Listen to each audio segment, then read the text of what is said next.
ఈరోజు ఈ విలేకరుల సమావేశం నిన్న జరిగిన ఎన్డీఏ మీటింగ్ చిలుకూరుపేట దగ్గర భారత ప్రధాని నరేంద్ర మోడీ గారు, మాజీ ముఖ్యమంత్రి పెద్దలు చంద్రబాబు నాయుడు గారు, మా పార్టీ అధ్యక్షులు పవన్ కళ్యాణ్ గారు కలిసి నిర్వహించిన మొట్టమొదటి సభ విజయవంతం అయినందుకు ఎంతోమంది కృషి చేశారు.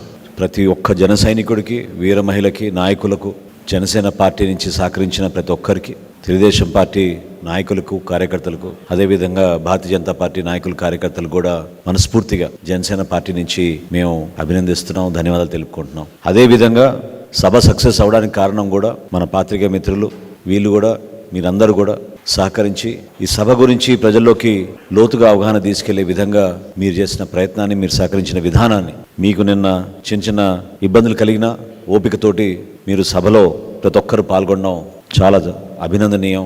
ఆ సహనంకి, ఓపిక కోసం మీరు అంతిమంగా రాష్ట్రాన్ని, దేశాన్ని దృష్టిలో పెట్టుకుని ప్రతి ఒక్కరు కదిలి వచ్చారు ముందుకి. అద్భుతమైన కార్యక్రమం నిర్వహించగలిగాం. సో పేరున ప్రతి ఒక్కరికి ఇందులో పాల్గొన్నందుకు, సహకరించినందుకు జనసేన పార్టీ తరఫున, మా పార్టీ అధ్యక్షులు పవన్ కళ్యాణ్ గారి తరఫున మీ అందరికీ కూడా ధన్యవాదాలు. అదేవిధంగా మొట్టమొదటి సభ కాబట్టి ఎంతోమంది ఎదురు చూసాం. ఏ విధంగా 3 పార్టీల కలయిక వలన మన రాష్ట్రానికి మేలు జరుగుతుంది, మన భవిష్యత్తు ఏంటి, ఎటువంటి దారిలో మనం నడవబోతున్నాం అనేది దీనికి చాలా స్పష్టంగా ప్రధాని నరేంద్ర మోడీ గారు ఆయన ఉపన్యాసంలో వికసిత భారత్ గురించి ఏ విధంగా ఆయన ఒక ప్రణాళిక సిద్ధం చేసుకున్నారో, 2047 సంవత్సరం కల్లా భారతదేశం ప్రపంచంలోనే ఉన్నత స్థానానికి వెళ్ళే విధంగా ఆయన చేసిన ప్రణాళిక, ఆయన పడిన కష్టాలు, ఏ విధంగా ఒక మంచి డెవలప్మెంటల్ ప్లాన్ ఆయన సిద్ధం చేశారో, ఏ విధంగా ఇన్ఫ్రాస్ట్రక్చర్ గురించి వాళ్ళు ఎక్కువ ఫోకస్ చేశారో, అదేవిధంగా ఆంధ్రప్రదేశ్ని కూడా వికసిత ఆంధ్రప్రదేశ్ అవ్వాలనేది ఆయన తన మాటల్లో చాలా స్పష్టంగా చెప్పారు. ఖజానా ఖాళీ అయిపోయి ఎక్కడ చూసినా అవినీతి, ఏ డిపార్ట్మెంట్లో చూసినా అవినీతి. జనమేమో పాపం తెలియక ఇన్ని సంవత్సరాల నుంచి కేవలం శాండ్లోనూ, లిక్కర్లోనూ అవినీతి జరుగుతుందనే భావన వాళ్ళు అనుకున్నారు. కానీ పాఠశాలకి వెళ్ళే బడి పిల్లల దగ్గర నుంచి కూడా, ఆ శాఖ నుంచి కూడా వీళ్ళు అవినీతి చేసుకుంటూ ప్రతి డిపార్ట్మెంట్లో కూడా ఈ ప్రభుత్వంలో ఉన్న మంత్రులు, ఈ క్యాబినెట్, ఈ ప్రభుత్వం చేసిన అవినీతి గురించి కూడా ఆయన ప్రస్తావించారు. మేము కూడా అనేక సందర్భాల్లో జనసేన పార్టీ నుంచి సమాజానికి అర్థమయ్యే విధంగా, ఏ విధంగా వీళ్ళు ప్రజలకు సంబంధించిన డబ్బుని దుర్వినియోగం చేసుకుంటూ సొంత ఆస్తుల కోసం విచ్చలవిడిగా ఖర్చులు చేసుకుంటూ వీళ్ళు పోయారో వాటన్నింటినీ కూడా వివరించాం. విద్యాశాఖలో జరిగిన అవినీతి, 3వ తరగతి పిల్లలతో టోఫెల్ ఎగ్జామ్లు రాయిపించడానికనే ఒక ప్రణాళిక, ఎవరు ఊహించని విధంగా 35,000 కోట్ల రూపాయలు భూసేకరణ కోసం, జగనన్న కాలనీల కోసం వీళ్ళు వెచ్చించిన విధానం అందరం కూడా చూసాం. ఈ రోజుకి కూడా 91,000 కోట్ల రూపాయలు వీళ్ళు తీసుకొచ్చిన అప్పుల్లో ఎక్కడ పోయిందో ఎవరికి అర్థం కాని పరిస్థితి. ఈ రోజుకి కూడా అసలు వాలంటీర్ల వ్యవస్థ నిర్మాణం చేసాం, 2,60,000 మందికి ఉద్యోగాలు ఇచ్చామని చెప్పి అందులో 1,00,000 మందికి వివరాలు లేకుండా వాళ్ళ పేర్ల జీతాలు తీసేసుకొని సంవత్సరానికి 60 కోట్ల రూపాయల చొప్పున వీళ్ళు అవినీతికి పాల్పడుతున్నారు. స్థానికంగా మీరు చూస్తే ఇక్కడ ఉన్న సలహాదారులు ఏ విధంగా దాదాపు 680 కోట్ల రూపాయలు వీళ్ళు ఈ 5 సంవత్సరాల్లో ఖర్చు పెట్టి ప్రభుత్వ ధనాన్ని దుర్వినియోగం చేశారో ఇవన్నీ కూడా మీరు చూశారు. మేము జనసేన పార్టీ నుంచి మేము వీటన్నిటి కూడా వివరించుకుంటూ వచ్చాం. మేము కోరేది ఏంటంటే, ఖచ్చితంగా రాబోయే రోజుల్లో మన దేశానికి నరేంద్ర మోడీ గారి నాయకత్వం ఎంతో అవసరం. వారి అనుభవంతో, వారికి ఉన్న పట్టుదలతోటి, వాళ్ళకున్న దూరదృష్టితోటి, విజన్ తోటి ఒక అంతర్జాతీయ స్థాయిలో ఆయన ఆలోచిస్తున్నారు. కాబట్టి తప్పకుండా ఆంధ్రప్రదేశ్కి ఆ విధంగా అభివృద్ధి జరుగుతుంది. మనం చేయాల్సిన అనేక కార్యక్రమాలు, సంక్షేమంతో పాటు అభివృద్ధి అనే దానిపైన ఫోకస్ చేసుకుంటూ ఖచ్చితంగా ప్రభుత్వాన్ని ఏర్పాటు చేస్తాం. అందులో ఏమాత్రం కూడా ఎవరికి ఎటువంటి డౌట్ లేకుండా క్షేత్రస్థాయిలో అద్భుతంగా ప్రజలు స్పందిస్తున్నారు. ప్రతి నియోజకవర్గంలో కూడా ఇట్స్ ఓన్లీ అబౌట్ మెజారిటీ తప్ప గెలుపు ఎవరనేది ప్రజలు చాలా స్పష్టంగా నిర్ణయం తీసుకున్నారు. ఎన్డీఏ కూటమికే ఈ గెలుపు అనేది. Bharatiya Janata party, Telugu Desam party, Janasena party కలిసి ఈ కార్యక్రమాన్ని ప్రజల్లోకి అద్భుతంగా తీసుకెళ్లే విధంగా మేము కృషి చేస్తాం.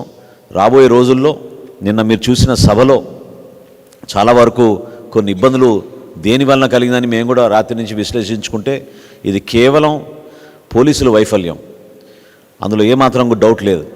మేము అనేక సందర్భాల్లో అక్కడ స్థానికంగా ఉన్న సెక్యూరిటీ మెజర్స్ పైన, మా కోఆర్డినేషన్లో జరుగుతున్న కొన్ని అంశాలపైన మా నాయకులు అక్కడున్న పోలీసు అధికారుల దృష్టికి తీసుకెళ్ళినా కూడా అసలు ఊహించని విధంగా వాళ్ళు ప్రవర్తించుకుంటూ వెళ్ళారు. అసలు నేను మొట్టమొదటిసారి చూస్తున్నాను, ప్రధానమంత్రి గారి సభకి పాసులు బ్లాంక్గా ఇచ్చారు, పేర్లు లేవు, ఫోటోలు లేవు.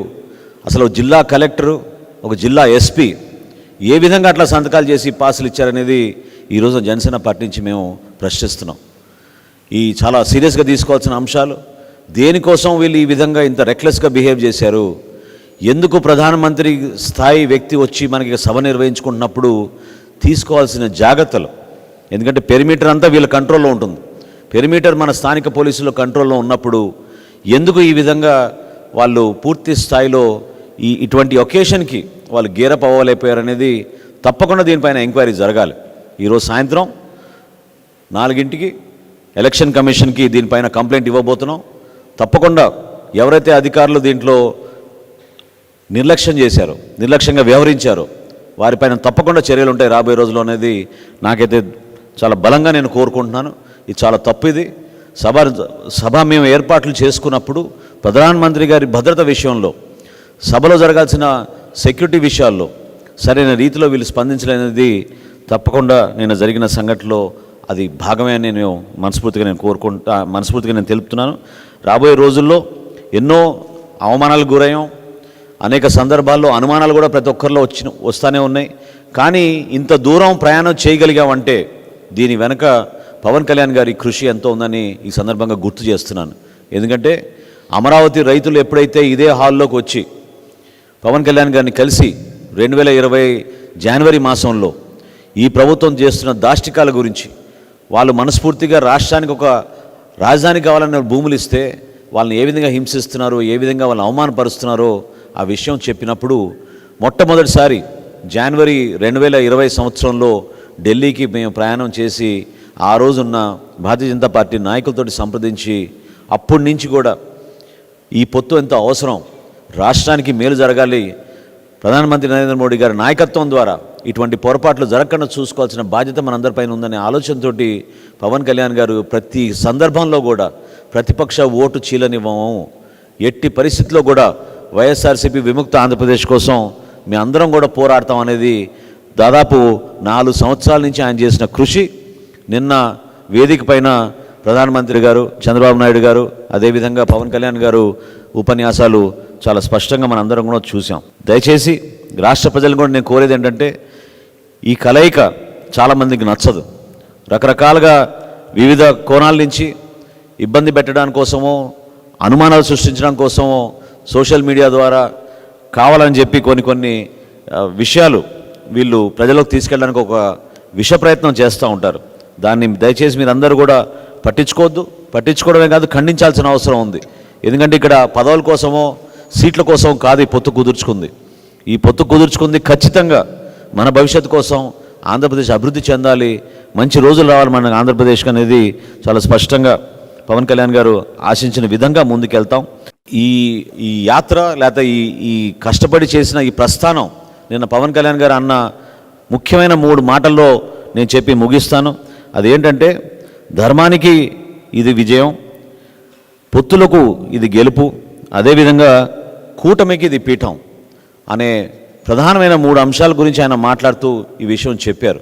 ఇవి దీంట్లో 100% మనం అర్థం చేసుకోవాల్సింది ఏంటంటే, మేము చేసిన ఈ ధర్మ పోరాటం అదేదో స్వార్థం కోసమో, సీట్ల కోసమో, భవిష్యత్తులో పదవుల కోసం కాదు. ఈ ధర్మాన్ని నిలబెట్టాలి. ఎట్టి పరిస్థితుల్లో లా అండ్ ఆర్డర్ అనేది ప్రతి ఒక్కరికి సమానంగా, మనం ప్రతి పౌరుడికి గర్వపడే విధంగా వ్యవస్థని కాపాడాలనే ఉద్దేశంతో మేము చేసిన ఈ ప్రయాణం, అందులో ప్రధాన పాత్ర పోషించింది పవన్ కళ్యాణ్ గారు. తప్పకుండా రాబోయే రోజుల్లో ఆంధ్రప్రదేశ్ ప్రజలకి ఒక మంచి భవిష్యత్తు ఉంటుంది. నరేంద్ర మోడీ గారు చేపట్టిన అనేక కార్యక్రమాలు, డబుల్ ఇంజిన్ సర్కార్ అని ఏదైతే ఆయన అన్నారో అది ఖచ్చితంగా 100% ఆంధ్రప్రదేశ్లో వచ్చి ప్రతి కుటుంబానికి మేలు జరిగే విధంగా ఒక మంచి ప్రభుత్వం స్థాపించబోతున్నాం. కేంద్రంలో ఎన్డీఏ ప్రభుత్వం ఖచ్చితంగా ఏర్పడి 400 సీట్ల పైన మొట్టమొదటిసారి చరిత్ర సృష్టించే విధంగా వీళ్ళు ముందుకెళ్తారనే నమ్మకం మా అందరిలోనే ఉంది. రాష్ట్ర ప్రజలు కూడా ఒక అంకిత భావంతో మేము పనిచేస్తున్న తీరుని గుర్తించి మరింత మీరు పెద్ద మనసుతో ఆశీర్వదించి రాబోయే రోజుల్లో జనసేన పార్టీ తరఫున, తెలుగుదేశం పార్టీ తరఫున, భారతీయ జనతా పార్టీని నిలబడిన అభ్యర్థులందరినీ కూడా మీరు ఆశీర్వదిస్తారని ఈ సందర్భంగా కోరుకుంటూ మరొకసారి ప్రతి ఒక్కరికి ధన్యవాదాలు తెలుపుకుంటూ సెలవు తీసుకుంటాం.